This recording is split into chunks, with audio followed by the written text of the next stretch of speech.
সাংবাদিক আক্ৰমণ আৰু দুৰ্বৃত্ত কৰায়ত্বৰ দাবীত ওদালগুৰিত অৱস্থান ধৰ্মঘট কাৰ্যসূচী। যোৱা 17 আগষ্ট তাৰিখে সংঘটিত হোৱা দামপাৰা খুন্দাত SMO4 একাডেমীৰ দ্বিতীয় বৰ্ষৰ ছাত্ৰী মীৰা ৰাজভৰ নামৰ চিতাতে নিহত হোৱা ছোৱালীজনীৰ বাতৰি পৰিৱেশন কৰিবলৈ যোৱাৰ সময়তে ওদালগুৰিৰ উক্ত ঘটনাত পৰিস্থিতি উত্তপ্ত হৈ উত্তেজিত জনতাই আক্ৰমণ কৰে সাংবাদিক অজয় কলিতাক। বিদ্যালয়লৈ গৈ থাকোঁতে ওদালগুৰি চহৰৰ নলবাৰী গীৰ্জাৰ সন্মুখত সংঘটিত হৈছিল উক্ত দুৰ্ঘটনাটো। কৰ্তব্যৰত অৱস্থাত সাংবাদিকক আক্ৰমণ কৰা ঘটনাক কেন্দ্ৰ কৰি আজি ওদালগুৰি প্ৰেছ ক্লাবৰ উদ্যোগত বাৰ্তাজীৱী সংঘ আৰু বড়োলেণ্ড সাংবাদিক সন্থাৰ সহযোগত 2 ঘণ্টীয়া অৱস্থান ধৰ্মঘট কাৰ্যসূচী ৰূপায়ণ কৰে ওদালগুৰি জিলা সাহিত্য সভা ভৱনৰ চৌহদত। সাংবাদিক আক্ৰমণ আৰু দুৰ্বৃত্ত কৰায়ত্বৰ দাবী জনাই জিলাখনৰ প্ৰতিজন সংবাদকৰ্মীয়ে আজি যোৱা কিছুদিন আগত এটি দুৰ্ঘটনা কেন্দ্ৰ কৰি ওদালগুৰি প্ৰথম খবৰৰ সক্ৰিয় সাংবাদিক শ্ৰী অজয় কলিতাই যি বাতৰি সংগ্ৰহ কৰিবলৈ গৈছিল আৰু এই বাতৰি সংগ্ৰহ কৰিব যোৱা অৱস্থাত তাতে যিসকল আন্দোলনকাৰী আছিল সেই আন্দোলনকাৰীৰ একাংশই যি অজয় কলিতাক যি উপৰ্য পুৰি যি প্ৰহাৰ কৰিলে, এই ঘটনাক আমি সদৌ ওদালগুৰি জিলা ছাত্ৰ সন্থাই তীব্ৰ ভাষাৰে গৰিহণা দিছোঁ আৰু আমি জিলা প্ৰশাসন আৰু আৰক্ষী প্ৰশাসনক পুনৰ দাবী জনাইছোঁ যে এই ঘটনাত জড়িত যিসকল ব্যক্তি আছে, যিসকল দোষী, তেখেতসকলক কৰায়ত্ব কৰিবলৈ আমি দাবী জনাইছোঁ আৰু ওদালগুৰি জিলাৰ তথা সমগ্ৰ অসমৰ সাংবাদিকসকলৰ নিৰাপত্তা সুনিশ্চিত কৰিবই লাগিব আৰু সাংবাদিকৰ ওপৰতে যদি এনেকুৱা ধৰণৰ আক্ৰমণ সংঘটিত হয়, ইয়াতকৈ আৰু দুৰ্ভাগ্যজনক কথা একো হ'ব নোৱাৰে।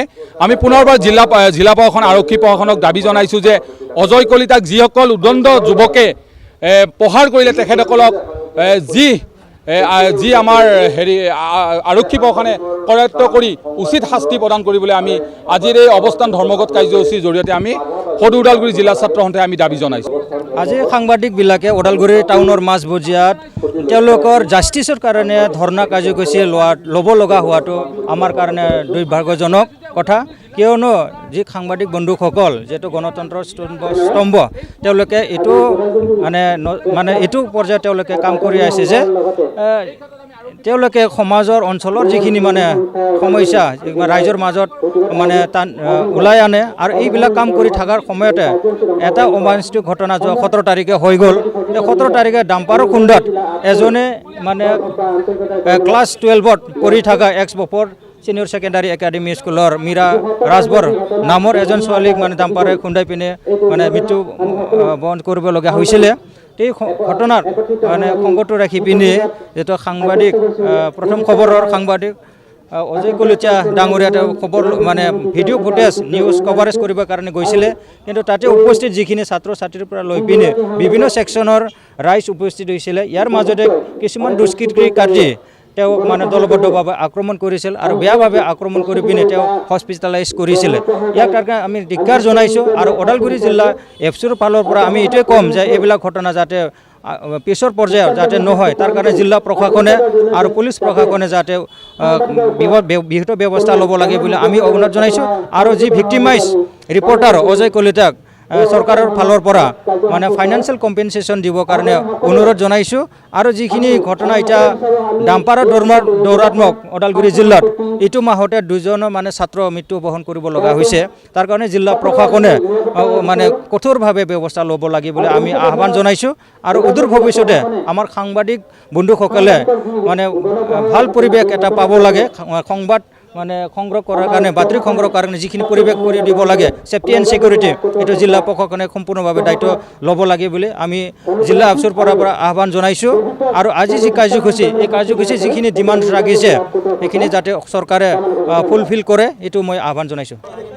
কৰ্তব্যৰত অৱস্থাত এগৰাকী সাংবাদিকক দুষ্কৃতিকাৰী আক্ৰমণ কৰিছে। এগৰাকী স্কুলীয়া ছাত্ৰীৰ মৃত্যুৰ বাতৰি সংগ্ৰহ কৰিবলৈ যোৱাৰ সময়ত তেখেতক আক্ৰমণ কৰা হৈছে। এই ঘটনাক আমি অসমবাদী গৰিহণা দিছোঁ আৰু যি প্ৰতিবাদ কৰা হৈছে, এই প্ৰতিবাদ কৰাৰ পিছতে আৰক্ষী তৎপৰ হোৱা দেখা গৈছে। আমি অসম চৰকাৰক দাবী কৰিছোঁ, ওদালগুৰি জিলাখনক দাবী কৰিছোঁ যে শীঘ্ৰে দুষ্কৃতিকাৰীক আটক কৰিব লাগে আৰু যি ক্ষতিপূৰণ দিব লাগে। ইতিমধ্যে আমি মুখ্যমন্ত্ৰী ডাঙৰীয়াক লগ কৰি আহ্বান কৰিছিলোঁ যে যিসকল সাংবাদিক কৰ্তব্যৰত অৱস্থাত নিহত হয় তেওঁলোকক 15 লাখ টকা ক্ষতিপূৰণ দিব লাগে আৰু আহতসকলক 5 লাখ টকা ক্ষতিপূৰণ দিব লাগে।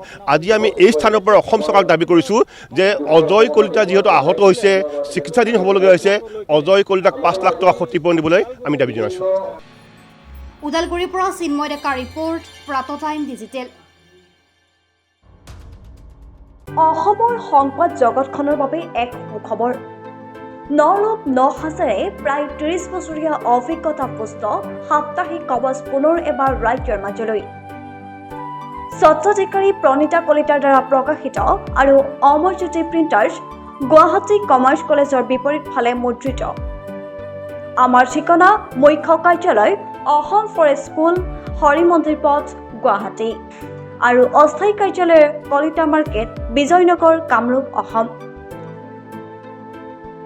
মোবাইল নং 9435114666 আৰু 7024722813।